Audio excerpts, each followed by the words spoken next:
All right, welcome to lesson 14, week 5 for H Radio 223 part-timers. We are going to continue on the topic or the umbrella topic of content creation, moving a little bit more further into the complexity, so the advanced nature or the advanced approach to content creation. The reference in your textbook from Next Level Radio, Cullinan and Nash, chapter 3.5 and chapter 6.2, page 430 to 444. 3.5 in specific informative and entertaining content, where you can see that goes on from 94 to 102. And then Fubby, right?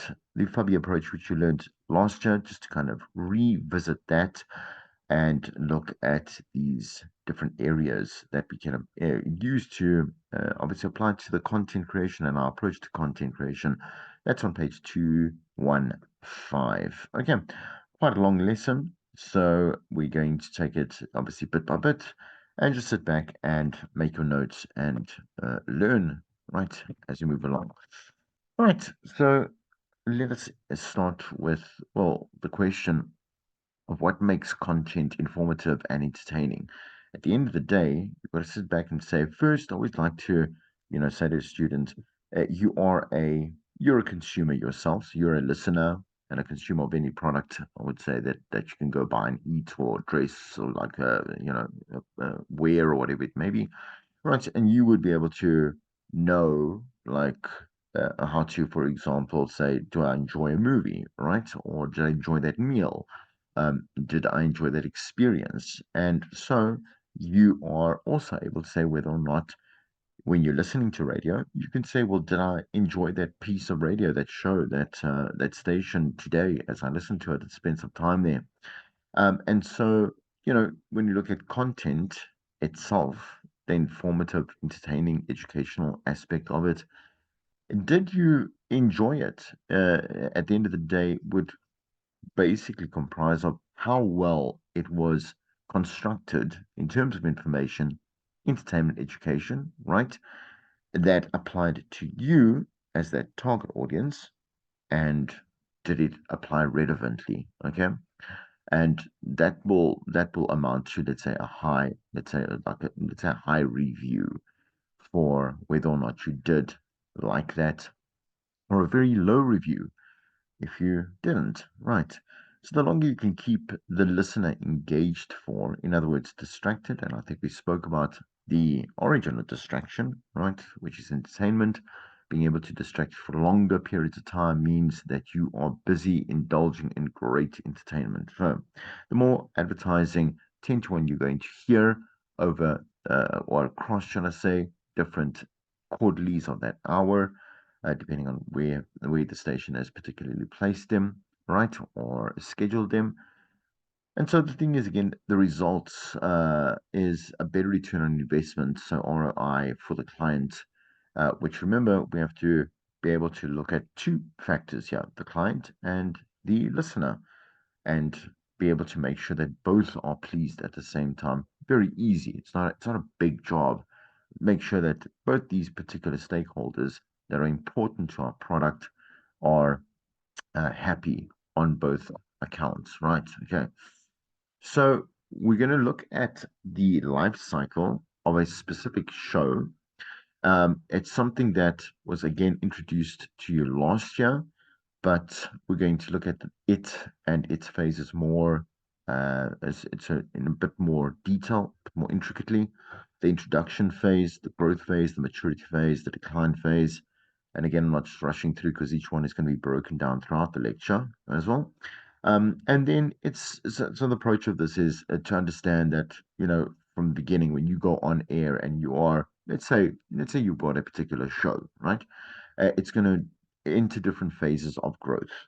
And as you move through these phases of growth, one, obviously, you must proactively apply yourself and obviously your skills and understanding, and obviously the environment, the listeners, and I'm saying the components and whatever it is, right? Okay. And you will move through, okay, a bit of a relationship with that listener till you reach what we call the decline phase, or what is called, should I say, the decline phase. And what is it that happens at the quote unquote end of a life cycle? Is there anything that we can do to apply and make it live longer, right? Sooner or later, all things come to an end, and that's the truth for anything, right? In life, so just as it is comes to an end.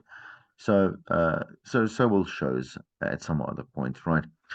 Product or service life cycle, the product or service life cycle makes the following three assumptions. Products have a limited life cycle. The success of sales of that product go through four stages, and these all offer different challenges and opportunities, right? In every phase, the business has to work on different strategies to ensure that the success of the product is at its highest. So, in other words, the highest possibility and probability is of selling, let's say, the product, talking about the on air product, right? To clients that we're selling the most that we can to the right clients as well, getting the most money out, customer retention, that type of stuff, right?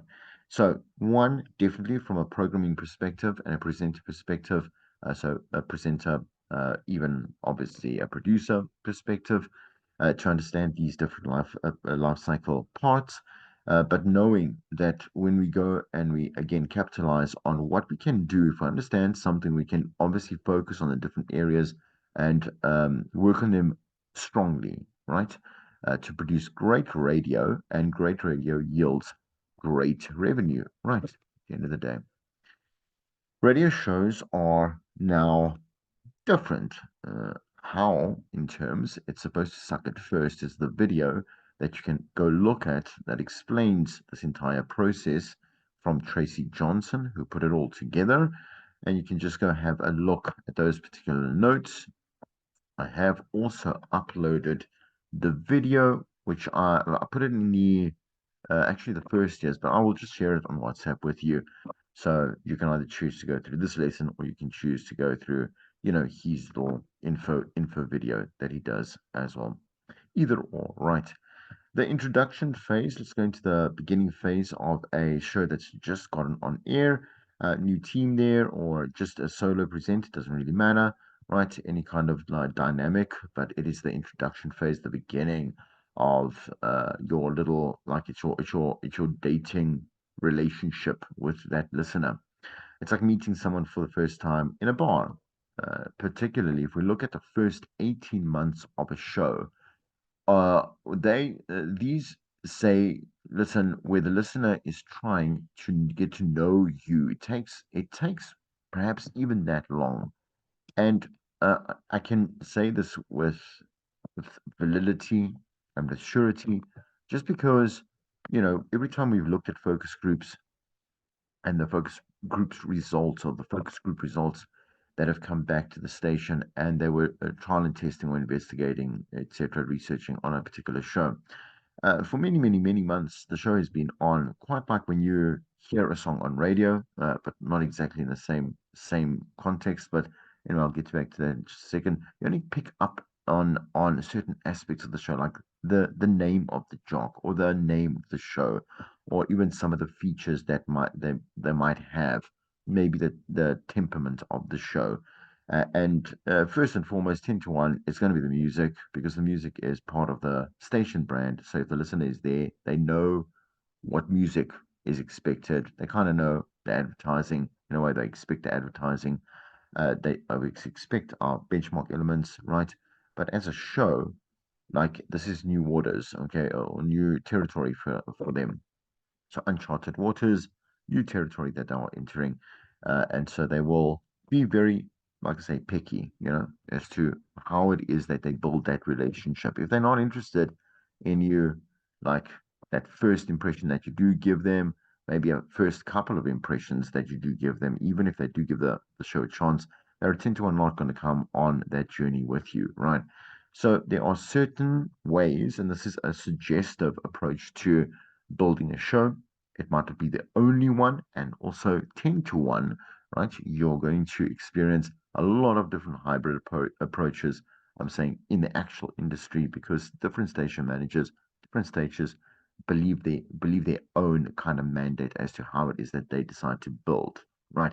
But as I've said to you many times before, is that, obviously, like when in learning, I want to be able to teach you a structure, right, that you can follow. And the basis structure for this is something that you'll definitely will recognize as you move into the actual industry itself, right? So, excuse me, a list of things that you would not discuss in depth in the first 18 months, because again, not you don't want to really alienate people. That's the biggest put off, right? Especially also again taking back this first date, kind of what can I say? Um, Example, right? Metaphor would be better. Right. When you are on a first date with someone, you do put your best foot forward, and maybe a second, third, and fourth date, you are getting to know them a little bit better, but you're also allowing them little aspects of yourself. You're not going to go in guns blazing, tell them everything that you feel about politics, and tell them how you feel about like feminist rights and whatever it may be, right? Chauvinism, whether you're for it in some kind or other way, anything that is going to be a bit of a red flag, right? And in radio, it's an immediate no go. So this is it's like a death flag, never mind a red flag.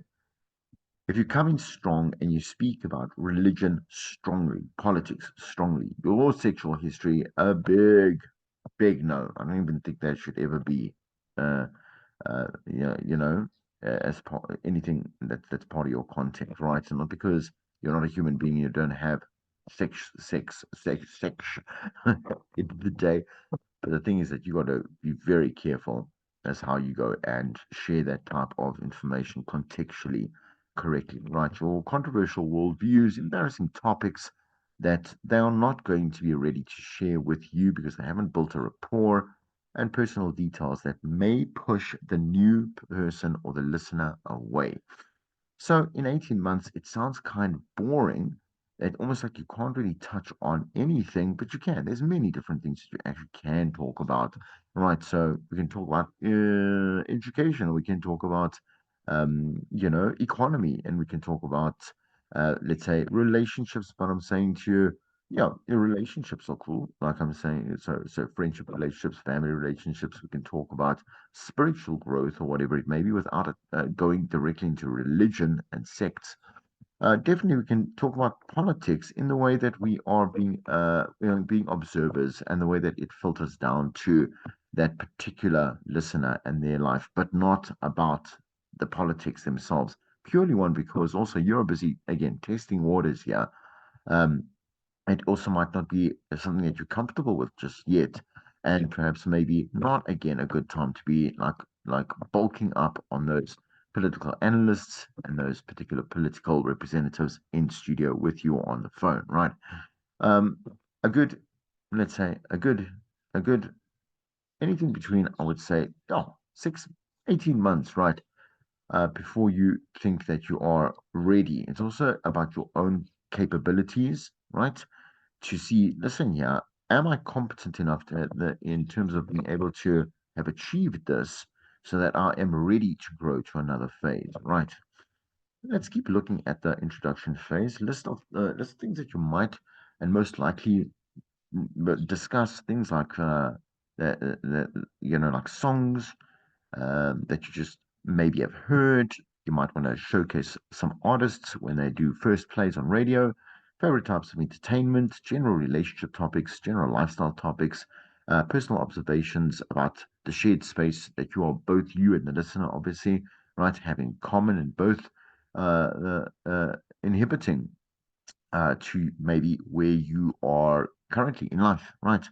The percentage that is suggested by Tracy in this entire methodology moving forward, right, per hour of the show, of the new show, he says, well, 35%, which is true. I mean, station and promotions, you want to one be able to either be doing this through advertising, right? Okay, or live reads or live promos, or you will cross promote across the station. So either cross promote to, let's say, the podcasting that is available, or podcasting to the breakfast show, or podcasting to a guest that is coming up on Thursday on the lunch, or whatever it may be, right? 35% features and benchmarks, right? So benchmarks, things like, again, news, whatever it may be, news, traffic, weather, sports, that are benchmarks, right?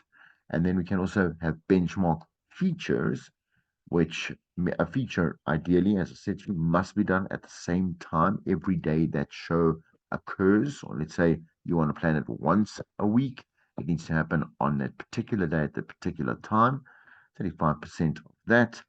Remember this, obviously, excluding music. You must so we have the music, and then whatever's left time wise, you got to go and split that time between 30, 35, 35, 35, 20, 10 lifestyle, relationships, and personal observations, right? So you and the world around you, so they can get to know you a little bit better. Okay. So personal observation can also be inclusive in your, for example, like relationship content or the features or benchmark that you're doing, right? Go back here, just to make sure, right? 35, 35, 70. All right. Just check the maths there, right? Okay. Excuse me. It's because I saw that relationship content just like hop on in there. But let's have a look at the breakdowns of information about what is happening on the station, in the city, in the country, in the world, what is happening on the show, benchmark features or benchmark common features, or both, right? Saying together have entertaining, engaging, relevant, and relatable features. Excuse me, or benchmark moments where listeners get to play along, like games or trivia or things like that, right? And be very aware of how you structure that so that let's not get into the pitfalls of generic ideas, right? Okay, but we'll talk about that at another point. Relationship content, right, and lifestyle content includes stories or discussions about common lifestyle or relationships. Again, 20% of that time. Personal observations. You can also be inclusive to any one of these, right, as well. And I wouldn't separate it from these here. It only makes sense that in every single link, you're going to have your own personal take, personal observation, just being able to measure it well. How 15 links in a show should be distributed. We can look at five links, three links, one link. Together, 14 links, and over 3 hours, we're talking round about four, uh, 455, right? That's okay. I suppose nothing more than five. It's far too busy, and too much talking going on there. Four is very standard. Let's go to the growth phase. So the growth phase, the stage is like the stage of a relationship where you have gotten to know each other a little bit better. You're more comfortable. You kind of almost expect certain idiosyncrasies. You're starting to find the personalities funny, saying as a listener. And also you know exactly, well, you're now starting to get a good feel as to who is listening to you, right? So it's a phase where you are falling in love and accepting each other's flaws. Again, idiosyncrasies. Um, Perhaps maybe you genuinely don't know how to. You've never ever pronounced a certain word correct, and they've become very forgiving, and they see it as a nuance, right? Um, Whatever it may be, or you've got a specific tagline or whatever it may be, and you're quite cliche, but they find it quite funny, whatever it may be, right? Endearing. You start to share more personal information, potentially more embarrassing stories, and some of your more controversial beliefs or worldviews, because they're ready to listen to you and they've accepted. They're like, welcome, come into my house here, come into my space. That means they trust you. At to this point, you've done the job well enough. They really enjoyed it so far, and then at this point, also just know because they've fallen in love, they can easily fall out of love with you too. So once again, some obviously, man, just some elegance in terms of the way that you do approach this and all the phases. Should always have that listener in mind at the end of the day. So we don't want them to go anywhere, just stay along for the ride. Right. Your personal opinion begins to matter more because, again, we to get to know a presenter, you can only get to know them fully, right? And connect with them fully, and also then know that we can share fully once we know who it is that we are talking about or talking to, should I say. So you become more intimate with your partner, right? And on a presenter's personal observation makes up more of the content offering, right? And they begin to open up emotionally, which makes it for, like I say, a real person at the end of the day that you're talking to, right? Um, the breakdown here, once again, stock standard in terms of what you've seen here before in the previous breakdown. And now we start to include heart. We include emotional, personal experiences and opinions, but the percentages have now changed, right? So 20% of the time, stations and the station promo, station advertising, whatever it may be, right? 30% of that becomes benchmark features, benchmark features, quote unquote. Remember, again, also this does include news and all those elements that you go into relationship, lifestyle content, 25% of the time, a little bit broader, bigger than previously. I think do we have 25 or 20? Yeah, we had 20. That's it. Yeah. All right, 20% of the time, personal observations, and 5% of that becomes art. So, how many links does that turn into? Three links for promotion, five links for benchmarks and features, three links for relationship content and lifestyle content. So a nice little call out there, for example, right? Um, personal observations, 20%, so three links, and heart, one link, right? Again, you can also just decide to combine these two and increase the percentages. I would say are just fine if you go and let's say spread this 25% across maybe here, here, and even here, I mean, to a large extent, to a small extent, sure. Let me not sell you lies here, right? But definitely can be broken into. I mean, you're talking about lifestyle, you're talking about relationships. You are going to include a little bit of art in your personal observations. Definitely come in there. Benchmarks and features. Say you love the song, you love these old tracks, or like you thought the joke was really funny, and kind of reciprocate with something that was said to you just the other day. In terms of like the last joke you laughed at was perhaps maybe 15 years ago, and this was now breaking that record. I don't know. I know, but I don't know. Just using that as a crutch word. Okay. Excuse me.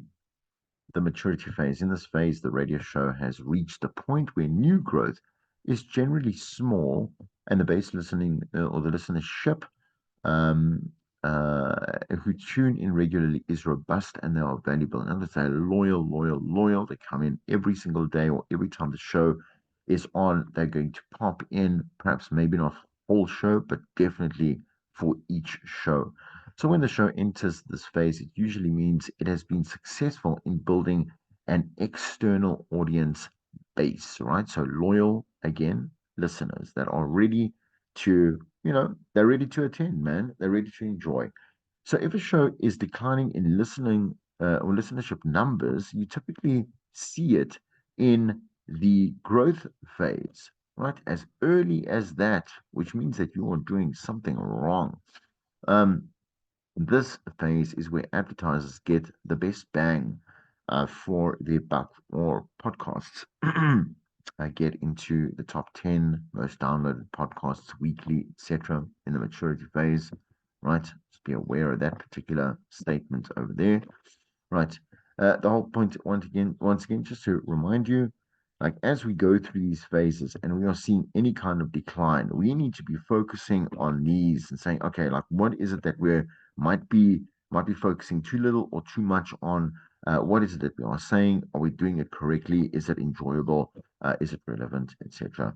So in the maturity phase, we have a look and say, okay, cool.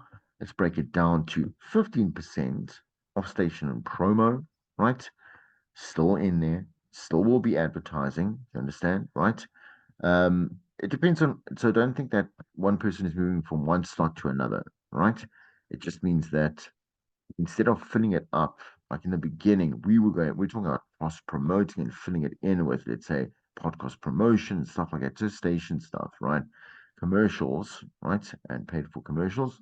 Um, that over there could I mean, it's stable, it's stagnant, right?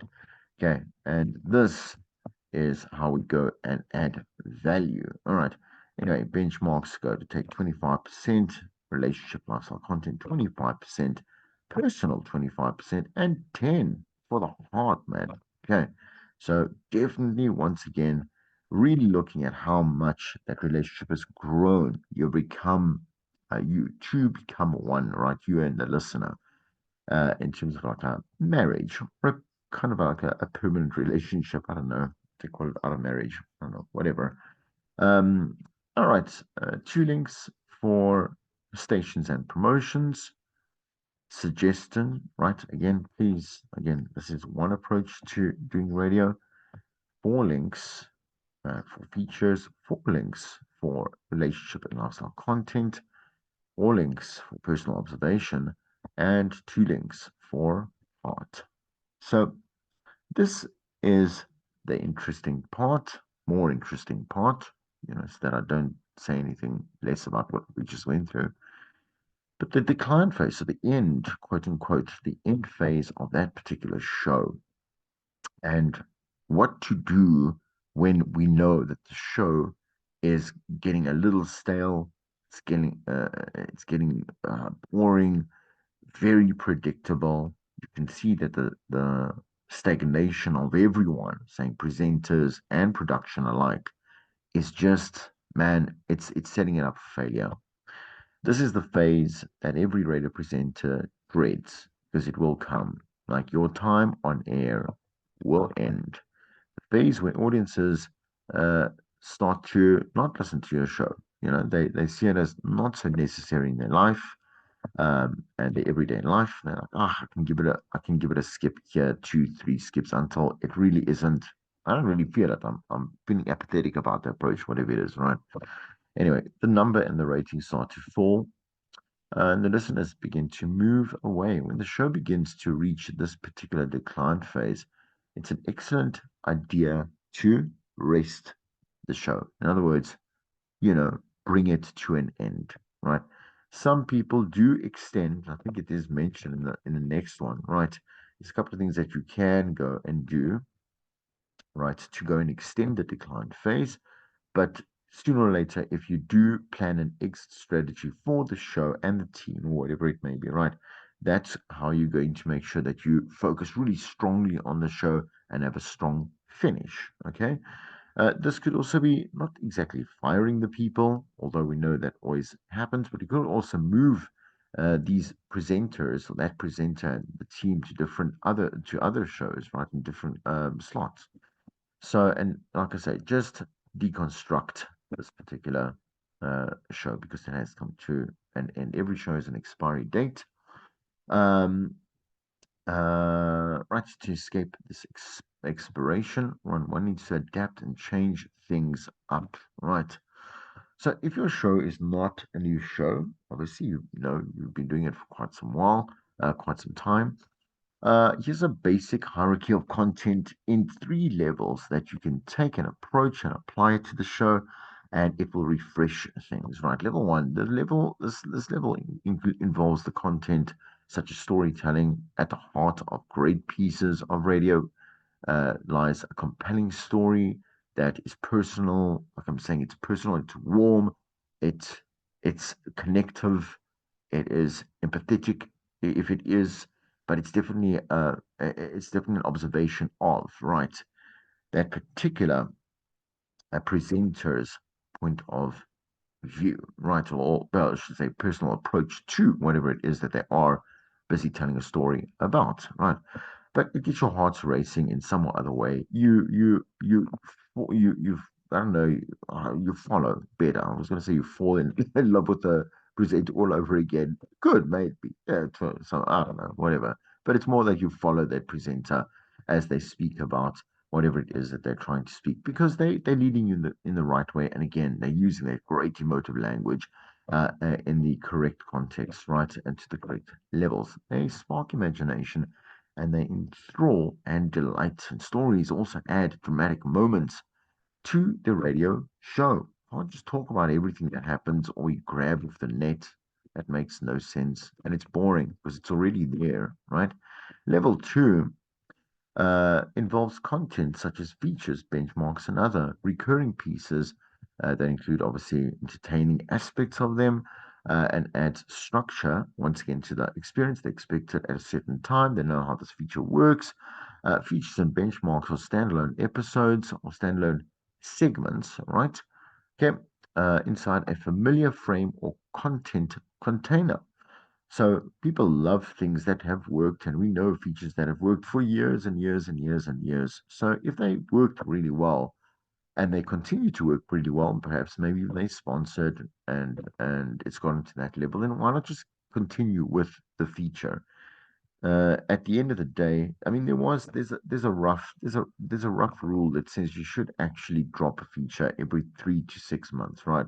And then if it was very popular, you can bring it back in a couple of months' time again, but you should rotate features.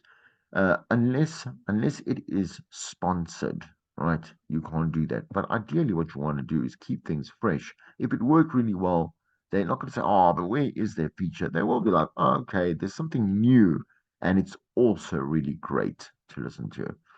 Anyway, okay. This level consists of generic content. Level three, generic content, film material, and reading published lists falls into this category, right? So what you will do to kind of like revamp this, maybe storytelling becomes 60, features are 20, and generic content becomes 10, right? So nine of the links becomes about stories about the station, your show, your life, other lives, features that include storytelling, right? In the decline phase, 30% of the time, five links, features and benchmarks, and generic content is only two links, right? So admin links, that type of stuff, right? Okay, I hope you understand so far. Let's look at the second part of this lesson, which is moving to the winning show. What is the series of one? And this involves executing one thing on the show, right? So don't take it per, I'm saying one thing per 3 hour show.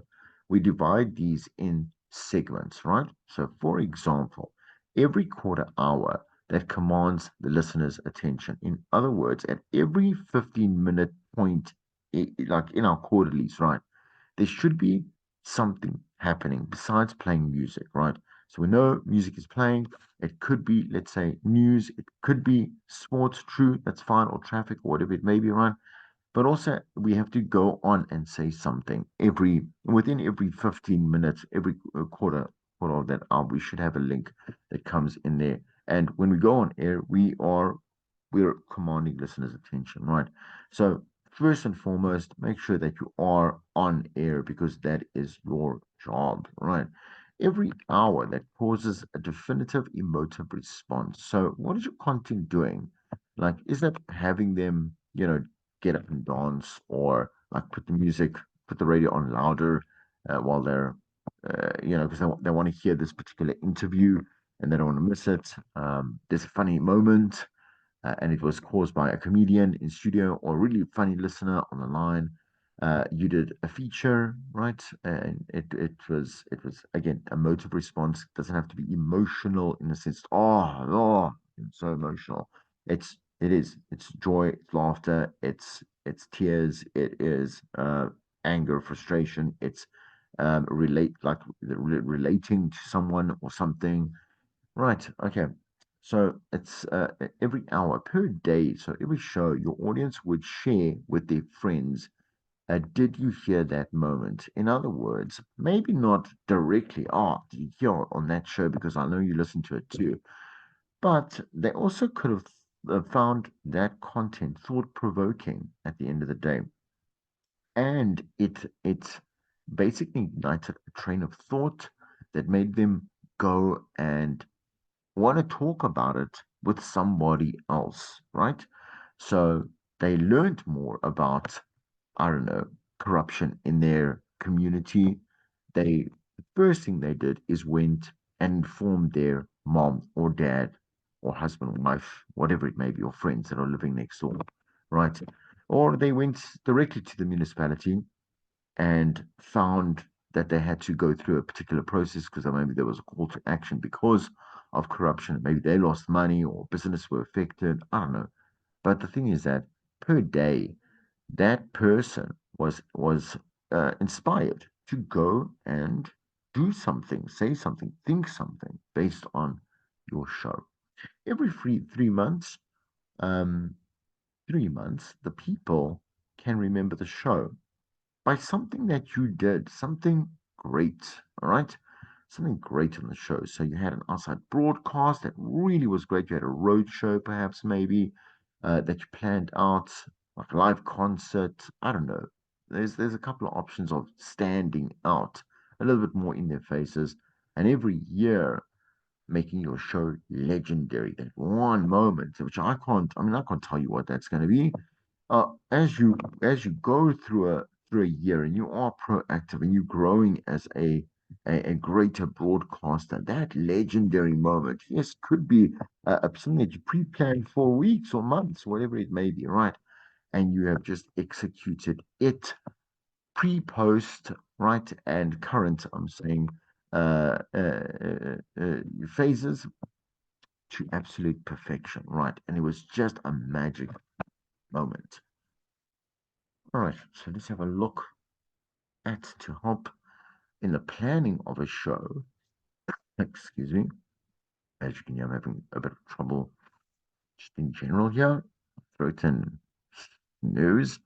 Okay, to help in the planning of the show format, here is a list of content types that are typically found on successful music radio shows. One, character stories, serialized content, so something that is perhaps also based on a holiday or it's based on a certain day of the week. Oh no, excuse me, sorry, that's seasonal content. Excuse me, serialized content means it's through one part to another. So, like for example, a radio drama or educational, content that is going, like I say, in a 3 day part. We're getting different guests in, that type of stuff. Okay. And then I might as well say seasonal content. Oh, there we go. Never mind. Holidays and events, right? Um, Seasonal content is there. All right. Out of studio recordings or live crossings, right? So outside broadcasts, right? Or crossings over to particular people in the field. Ga- Games that the listener can play, features that they can enjoy, obviously guest interviews, phoner topics, right? So the callings that they want to send voice notes or want to speak to you directly on air with, produced sketches, and parodies, right? So if you have a talent for comedy, you can write and produce those skits or parodies, and people find them entertaining. As I said, holidays and events there, right? Sports events, seasons, that type of stuff. Christmas concerts that happen maybe once a year at a particular time, maybe in spring. Something new and buzzworthy, right? And videos and viral pieces. The gifts system as a recap on what you learned last year, right? One is games. Radio shows should be designed so listeners can play along, so could be designed, right? Uh, is so that you don't make everything about a game, please. It's part of the show. You can include if there's a game that you can develop for the show and it's fun. Like I say, who is that artist or who am I speaking to right now, or who's in the soundbite, or where in the world am I? Please don't take these ideas; they're quite standard, right? But anyway, games, right? Information, news, weather, traffic, and sports. Funny. Nothing beats funny on air if you are naturally funny, or at least know that someone in your team is funny, right? But you must be truly funny, and otherwise it's going to be very embarrassing for you, and it's going to be very awkward for the listener as well. Storytelling is likely the most crucial part of any radio presenter's content repertoire, right? So that engagement, right, that they do have with the listener. So, on page 108, let's grab textbook 108, right? There's an example in your textbook, you can follow along with me, right? Where it says a simplified example in 3 hours that include the gift system, right? So number one says there's a game, pop-up quiz, or pop quiz, should I say, for 10,000 bucks that you can win. Two, let's say information, news from the streets of Joburg. Funny, we can put on a phono prank, right? And story, so Darren, in this particular case, who hosts at KFM, learns to drive an 18-wheeler to deliver water to drought-stricken Western Capers, right? Capetonians, Capers. Hour two, there can be a phono of the day in terms of game, so interaction, right? Information, Mzansi Shoba's report. Funny, we can ask Mel. There's an Ask Mel feature. Story, your love letters. So read out from Sib's love letters on air. Hour three, this is game radio 30 seconds, an on air 30 seconds version, right? So the information says Hollywood Showbiz Report. Funny can be a classic wackhead phone prank, kind of repetitive. I don't know if I'd go for that. And then story time with Brad as a fourth breakdown. Okay. Promotions, for example, at the end of the day, we're looking at that. Remember Fubby, right? Fubby, Fubby, right? Promotions. What makes engaging radio? It's emotion at the end of the day. In order for radio stations to obtain a share of emotion, the Emotional Intelligence Agency study determined that the following four kinds of emotional compelling content are what people, presenters, broadcasters, content creators need to focus on: funny, useful, beautiful, and inspiring. What does Fubby constitute? If you remember from last year, funny could include parody, slapstick, satire, potty humor, black humor, so dark humor, useful, consumer reviews, social goods, news analysis, news updates, any wonder of the world around him. VUB, beautiful, so essential, pop, extravagant, minimalistic, cute, anything that really is great in the eye of the beholder, right? Inspiring ideas, spiritual, weird stuff they don't know about, biographical, heartwarming stories, or content. Right. Then Fubby, right? The extra little Fubby is for bold. Right. Challenge what has been traditionally aired on radio and try to be bold, be daring about how you go and share it with the world of listeners that are part of your group, they're part of your club, right? And they want to hear more from you. This means developing new ideas, keeping yourself fresh at all times, pushing yourself in, when it comes to your limits and your boundaries, right? And going to go make great radio. The homework, end of the lesson, guys. Okay, end of the lesson, activity 3C, question 1, 2, and 3. That is on page 109.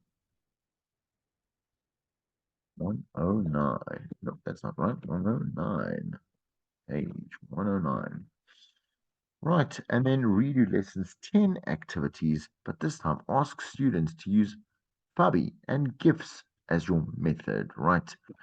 So back to lesson 10, I think it was still in terms of like we're doing a bit of research back then, and you can go and have a look and apply that. And obviously, when I see you in class, uh, debatable. I will get back to you because I know there's a lot of these holidays now. We'll get back to you as to when and where we'll be back in class. But for now, have a great day.